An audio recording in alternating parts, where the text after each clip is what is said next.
આજના આપણા ઘર વિજ્ઞાનના સેશનમાં ટોપિક રાખ્યું છે રચનાત્મક પ્રવૃત્તિઓનું મહત્ત્વ. રચનાત્મક પ્રવૃત્તિઓનું મહત્ત્વ તો હંમેશા હોય છે અને એ આપણે પણ કરીએ તો પણ આપણા માટે ફાયદાકારક છે. અને આ સગર્ભાવસ્થા વખતે એનું ખાસ મહત્ત્વ છે. ઘણીવાર આપણે શું કરીએ છીએ, આપણે આવી નાની નાની રચનાત્મક પ્રવૃત્તિ આપણને સ્કૂલમાં કરાવે છે, સ્કૂલમાં આપણે કરેલી હોય છે અને એ પછી આપણી છૂટી જાય છે. અને પછી તો રોજિંદા જીવનમાં કશું કંઈક નવું કરવાનું આપણને ટાઈમ નથી હોતો અને આપણી પાસે એની મે બી કદાચ શોખ પણ ઓછો થઈ ગયેલો હોય છે. પણ હંમેશા આનું સ્થાન આપણે જીવનમાં રાખવાનું જ અને બહુ જરૂરી છે. એનાથી આપણું મગજ એ સતેજ રહે છે, એ એક્ટિવ રહે છે. તો આ રચનાત્મક પ્રવૃત્તિ સગર્ભાવસ્થા દરમિયાન કેમ રાખવાની, ખાસ કેમ કરવાની, તો એનું કારણ છે આ એક ઇમ્પોર્ટન્ટ ગર્ભ સંસ્કાર ટેકનિક છે કે આ રચનાત્મક પ્રવૃત્તિ કરવાની. હવે રચનાત્મક પ્રવૃત્તિમાં શું શું આપણે ઇન્ક્લુડ કરી શકાય? કંઈ પણ આપણે કંઈક નવું, કંઈક વસ્તુનું કંઈક સર્જન થતું હોય એ બધી જ રચનાત્મક પ્રવૃત્તિમાં આવે. કોઈ પણ આપણે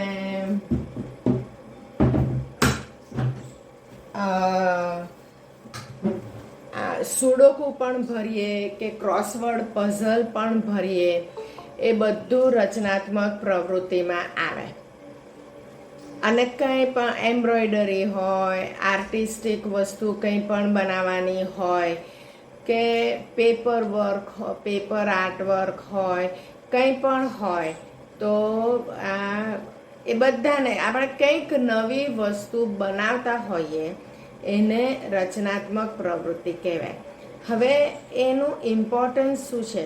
આપણે કંઈ પણ નવી વસ્તુ બનાવતા હોઈએ તો એમાં આપણું એક તો કોન્સન્ટ્રેશન હોય, એમાં આપણું સતત ધ્યાન રહે, એટલે એ આપણું કોન્સન્ટ્રેશન લેવલ ઇન્ક્રીઝ થાય. પછી આપણે એની અંદર પરોવાયેલા હોય એટલે બહારના બીજા બધા વિચારો બંધ થઈ જાય.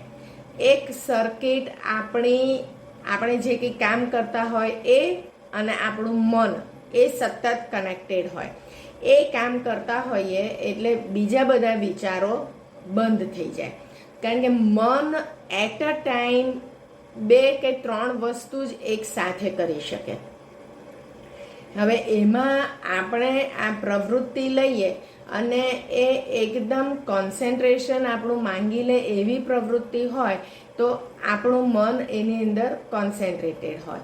એટલે એ એક જાતનું ધ્યાન, આપણે જે અષ્ટાંગ યોગમાં ધ્યાન, ધારણા, સમાધિ જે આગળના લેવલના છે એ એક જાતનું ધ્યાન જ આપણે કરી રહ્યા છીએ. એટલે એ જે કોન્સન્ટ્રેશન લેવલ આપણું વધે અને એનાથી જે હોર્મોન્સ સિક્રેટ થાય, એ હોર્મોન્સ બ્લડ દ્વારા આપણા ગર્ભમાં જતા હોય છે. એટલે એ ગર્ભને એક કોન્સન્ટ્રેશન કરવાનું એને શીખવાનું મળે અને એ ટ્રેન થતું જાય કે આવી રીતે કોઈ એક વસ્તુ પાછળ આપણે રહી શકીએ, કોન્સન્ટ્રેટ કરી શકીએ એ વસ્તુ કરવા માટે. પછી પ્લસ બીજી રચનાત્મક પ્રવૃત્તિ, આપણે કંઈ પણ એમ્બ્રોઇડરી કરતા હોઈએ તો એ કદાચ સરખા ટાંકાને લેવા વખતે આપણું હાથ, આપણી આંખ અને આપણું મન એમાં એક સર્કિટ બને. પણ એમ્બ્રોઇડરી વખતે આપણું મન બીજા વિચારો પણ કરી શકે છે. એટલે એમાં આપણું મન 2 વસ્તુ એક સાથે કરતું હોય. આપણા હાથને ડાયરેક્શન આપે કે ટાંકો અહીંથી આમ કરીને આમ લેવાનો, પ્લસ પેરેલલી એ બીજા વિચારો પણ કરી શકે છે. એટલે એમ્બ્રોઇડરીમાં જ્યારે મોનોટોનસ એક વસ્તુ આ ટાંકો અહીંથી આમ કરીને આમ કરે રાખવાનું, એ જ્યારે કોઈ વસ્તુ મોનોટોનસ એક્ટિવિટી મોનોટોનસ થઈ જાય ને, તો એમાં પછી આપણું મન બહુ વપરાય નહીં. પણ હંમેશા નવું ક્રિએટિવ કંઈક નવું આપણે કરે રાખવાનું હોય તો એમાં આપણું મગજ વપરાતું થાય, એને એક્ટિવ રહેવું પડે. અને મગજના સેલ્સની સર્કિટ્સ જેટલી એક્ટિવ રહેશે એટલા આપણા ન્યુરો કેમિસ્ટ્રી એ કેમિકલ હોર્મોન્સ અને કેમિકલ્સ આપણા મગજમાંથી સિક્રિટ થશે. અને એ સિક્રિશન આપણને બહુ જરૂરી છે, કારણ કે આ સિક્રિશન સીધું બ્લડમાં આવે અને આપણે ગર્ભને બ્લડ દ્વારા જ પહોંચી શકીએ. એટલે બ્લડમાં આવે એટલે એ કેમિકલ્સ પછી બ્લડ સર્ક્યુલેશનથી ગર્ભમાં પહોંચે અને એ ગર્ભની અંદર પણ એ જ ઇફેક્ટ આપે કે જે માતાનામાં આપતા હોય. આ આખું આપણું બોડી ઢગલાબંધ કેમિકલ્સથી બનેલું છે. આ નર્વ ઇમ્પલ્સ પણ કેમિકલ્સ અને ઇલેક્ટ્રિક કરંટથી જતા હોય કે આટલો ઇમ્પલ્સ હોય, આટલા વોલ્ટેજ હોય, બહુ જ મિલી વોલ્ટ્સમાં આ કરંટ જતા હોય અને એ કરંટ બી કેમિસ્ટ્રી એના મોલેક્યુલ્સથી એ જતા હોય. એટલે આ વસ્તુ બહુ જ અગત્યની છે કે આપણે સગર્ભાવસ્થા વખતે જે કંઈ કરીએ એટલે મન જ્યાં જ્યાં ઇન્વોલ્વ થતું હોય, આપણું બ્રેન જે કોઈ એક્ટિવિટીમાં ઇન્વોલ્વ થતું હોય એ ખાસ આપણે ધ્યાન રાખીને કરવાનું, કારણ કે એ જ વસ્તુ આપણે ગર્ભમાં મોકલી રહ્યા છીએ એવું થશે. આપણા મનથી આપણે ખરાબ વિચાર કરીશું તો એ જ ખરાબ વિચાર ગર્ભમાં જશે, અને મનથી સારા પોઝિટિવ વિચાર કરીશું તો એ જ વિચાર બ્લડ દ્વારા ગર્ભમાં જશે. તો આ રચનાત્મક પ્રવૃત્તિ એમાં બધી ક્રિએટિવ. હવે સુડોકુ ફોર એક્ઝામ્પલ, છાપાની અંદર રોજ જે સુડોકુ આવે છે એ સુડોકુ આપણે સોલ્વ કરીએ તો એ જે સોલ્વ કરવાનો ટાઈમ જે 10 મિનિટ 15 મિનિટ એ એટલું વિચારવાવાળી વસ્તુ છે સુડોકુ. એટલે કે આપણું પૂરું કોન્સન્ટ્રેશન એની અંદર રાખીએ તો જ આપણે સોલ્વ કરી શકીએ. સેમ એવું ક્રોસવર્ડ પઝલ, એમાં બી આપણે પૂરું કોન્સન્ટ્રેશન એમાં રાખીએ તો આપણે સોલ્વ કરી શકીએ. એવી રીતે જુદા જુદા મેથ્સના પઝલ્સ ખાસ અગત્યના હોય છે, કારણ કે એ મેથ્સ માટે આપણે આપણી મેમરી પ્લસ આપણે આપણી બ્રેનની એ સર્કિટો ચાલુ રાખીએ છીએ. હવે કંઈ પણ આપણે મેથ્સનું પઝલ કરતા હોઈએ તો મેમરી કેવી રીતે કે મલ્ટિપ્લિકેશન હોય, કોઈ બી પ્રોબ્લેમની અંદર મલ્ટિપ્લિકેશન આવતું હોય તો આપણા ઘડિયા 1 થી 10, 10 થી 20 એ જે આપણે નાનપણમાં આપણે ગોખી કાઢ્યા હોય, આપણને મેમરીમાં સ્ટોર થઈ ગયા હોય તો એ રિકલેક્ટ કરીને આપણે કરતા હોઈએ. પછી લોજિકલ ક્વેશ્ચન્સ હોય તો આપણે કેટલું લોજિકલી વિચારી શકીએ છીએ. આ બધું આ ઇન્ટેલિજન્ટ કોશન્ટ આપણું પોતાનું પણ વધે અને બાળકનું પણ વધે. એટલે આઈક્યુ બધા કેટલી જાતના કોશન્ટ હોય છે, આઈક્યુ, ઇક્યુ, પીક્યુ, એસક્યુ. તો આઈક્યુ એટલે ઇન્ટેલિજન્ટ કોશન્ટ, ઇક્યુ એટલે ઇમોશનલ કોશન્ટ, પીક્યુ એટલે ફિઝિકલ કોશન્ટ, એસક્યુ એટલે સોશિયલ કોશન્ટ અને બીજું એસક્યુ એટલે સ્પિરિચ્યુઅલ કોશન્ટ. આટલા 5 જાતના કોશન્ટો આઈક્યુ, ઇક્યુ, પીક્યુ, એસક્યુ એ એટલા આપણે બાળકના વધારવાના છે અને એના માટેના આ બધા પ્રયત્નો છે.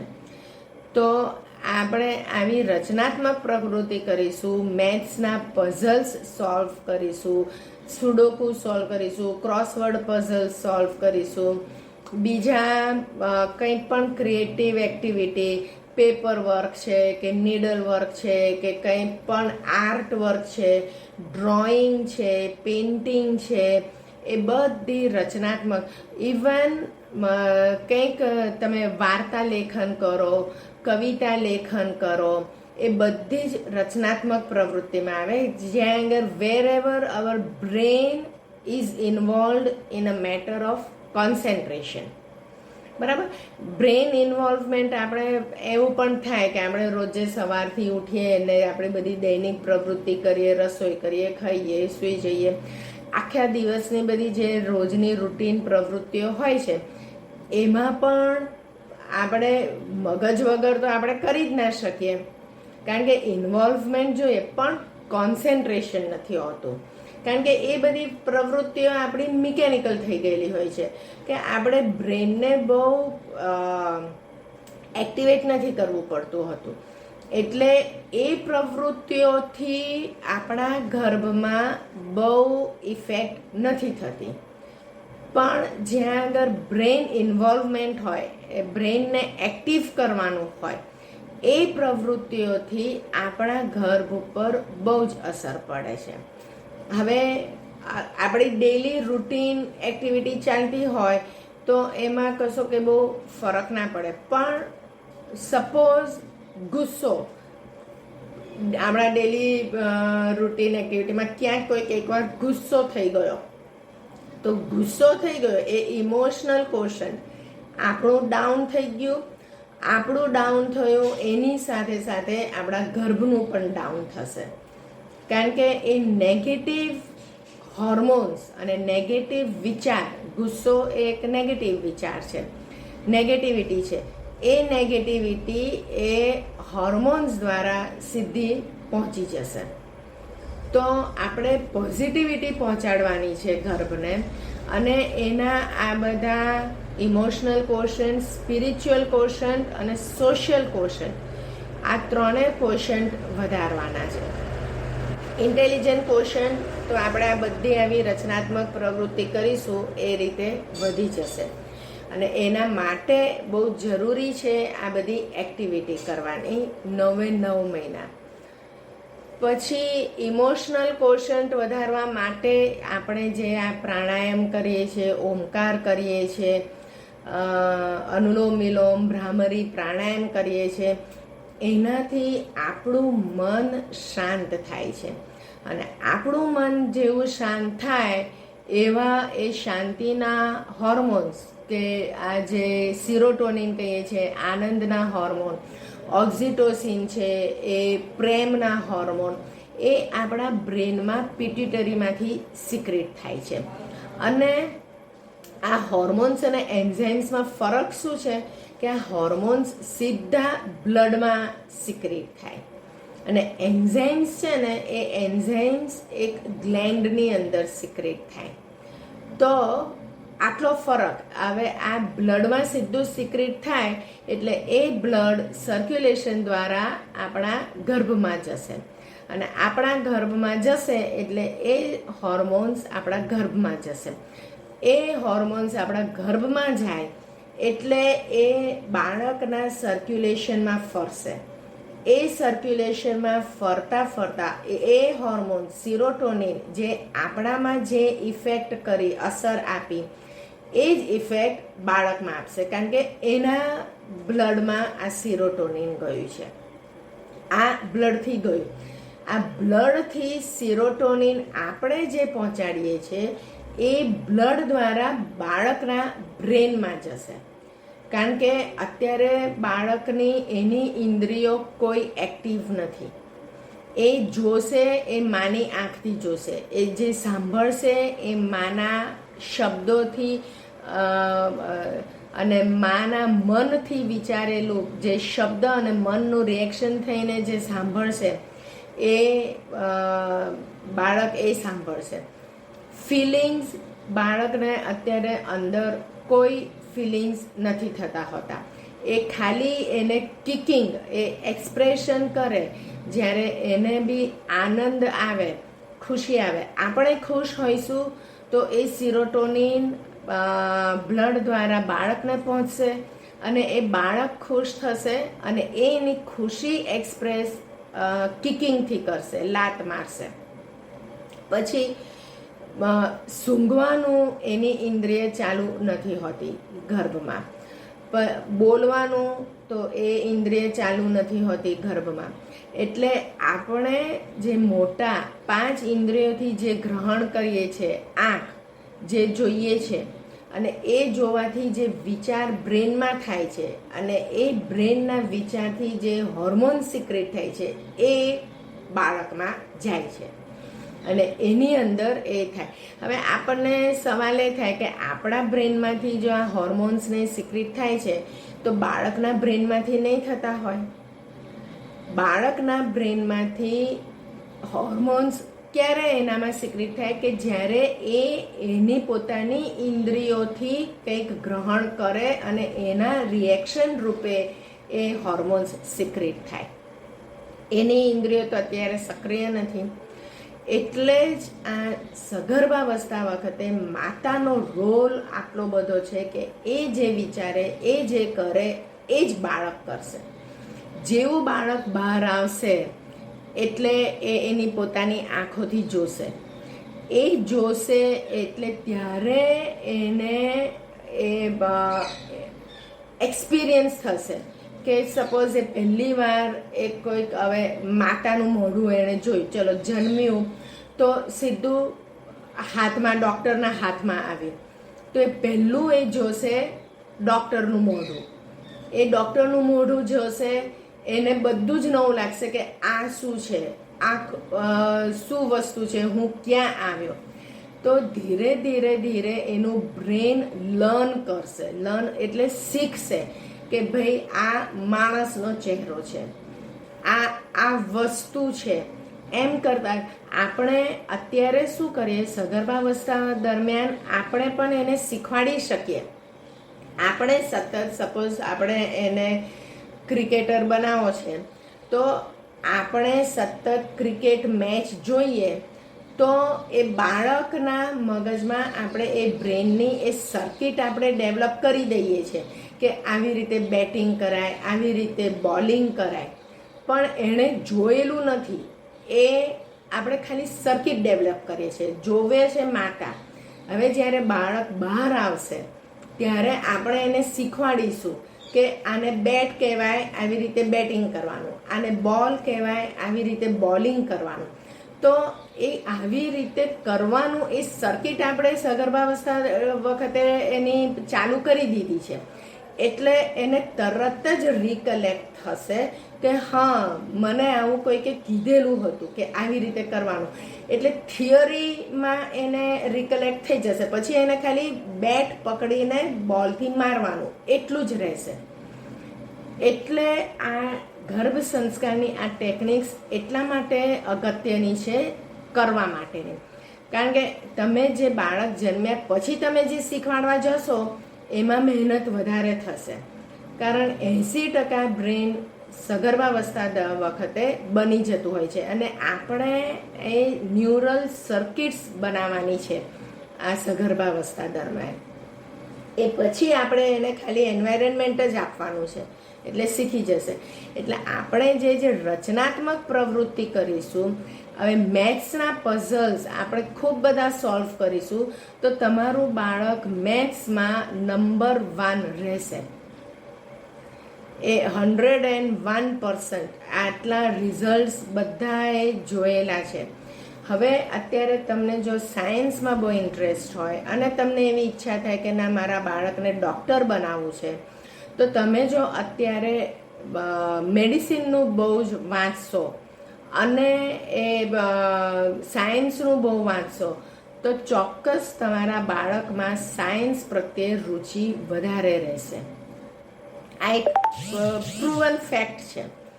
અને એટલા માટે રચનાત્મક પ્રવૃત્તિ કેમ કરવાની કે એટલું તમારું બ્રેન વપરાશે, તમારું બ્રેન એક્ટિવ રહેશે, તો બાળકનું પણ બ્રેઇન એક્ટિવ રહેશે અને એને પણ નવી નવી વસ્તુઓ બનાવવાનું, ક્રિએટ કરવાનું એને સૂઝશે. એટલે આપણે ઘણીવાર અત્યારના બાળકોમાં આપણે ઓબ્ઝર્વ કરતા હોઈએ છીએ કે અમુક બાળકમાં ક્રિએટિવિટી ખૂબ હોય છે અને અમુકમાં ઓછી હોય છે. અને એ ક્રિએટિવિટી તમે બાળક 2 વર્ષનું થશે ને ત્યારે જ તમને ખબર પડી જશે કે નાની નાની વસ્તુઓ એ આમ કરીને આમ ગોઠવશે, આમ કરીને આમ બનાવશે. એના રમકડા આપણે ડિસમેન્ટલ બી કરીને આપીશું ને તો એ પણ એ ભેગું કરીને બનાવી દેશે. એ ક્યારે કરી શકશે? 2 વર્ષનું બાળક કે જ્યારે એની માતાએ સગર્ભાવસ્થા દરમિયાન આટલી ક્રિએટિવિટી કરી હશે, એણે માતાએ પણ આટલું બ્રેઇન કસ્યું હશે, એક્ટિવ રાખ્યું હશે, તો એ કરી શકશે. એટલે આ રચનાત્મક પ્રવૃત્તિઓનું બહુ જ મહત્વ છે આ આખા સગર્ભાવસ્થા દરમિયાન. એટલે તમારે નિયમ બનાવી કાઢવાનો કે બીજું કંઈ નહીં તો રોજનું છાપામાં જે સુડોકુ આવે છે તો એક સુડોકુ સોલ્વ કરી દેવાનું અને એક વર્ડ પઝલ સોલ્વ કરી દેવાનું. આટલો તો ટાઈમ કાઢીને કરી જ લેવાનો. એ ઉપરાંત તમને બીજો ટાઈમ મળે તો સૌથી સારું તો કંઈ પણ ક્રિએટિવ વસ્તુ એટલે પેપર આર્ટવર્ક છે કે ડ્રોઈંગ છે કે પેઇન્ટિંગ છે કે કંઈ બી એમ્બ્રોઇડરીનું છે, તો એવી કંઈ પણ creativity best out of waste છે, એવું કંઈ પણ નવું કરતા રહેવાનું. તો તમારું પોતાનું મગજ એમાં વપરાશે એટલે એ ઓટોમેટિક તમારું બાળકનું પણ ટ્રેન થશે. તો આ સર્જનાત્મક પ્રવૃત્તિ બહુ અગત્યની છે. તમારા ડેઈલી રૂટીનની અંદર એડ કરી દેવાનું. તમારા ટાઈમના સેટિંગ પ્રમાણે કંઈક થોડુંક નવું વિચારવાવાળું કરવાનું. તમને બીજું કંઈ નહીં, સપોઝ આવી પ્રવૃત્તિ ના પણ ગમે તો કંઈક લેખનની પ્રવૃત્તિ, કંઈક લખો, કોઈક વાર્તા લખો, કોઈક નાના ટૂચકા લખો, કંઈક કવિતા લખવાનો ટ્રાય કરો, એવું લખો તો એ પણ એક બહુ સારી સર્જનાત્મક પ્રવૃત્તિ છે. તમે એવું લખશો, તમને ગમશે તો બાળકને પણ એ રીતે વિચારીને લખવાનું ગમશે, બાળક પણ લેખક બની શકશે. એટલે તમે જે કોઈ સર્જનાત્મક પ્રવૃત્તિ તમને ગમે તો એવી તમે રોજે કરો તો એ પ્રવૃત્તિ તમારા બાળકમાં આવશે. બરાબર? તો આજના સર્જનાત્મક પ્રવૃત્તિનું સગર્ભાવસ્થા દરમિયાન કેટલું મહત્વ છે એ આપણે જાણ્યું.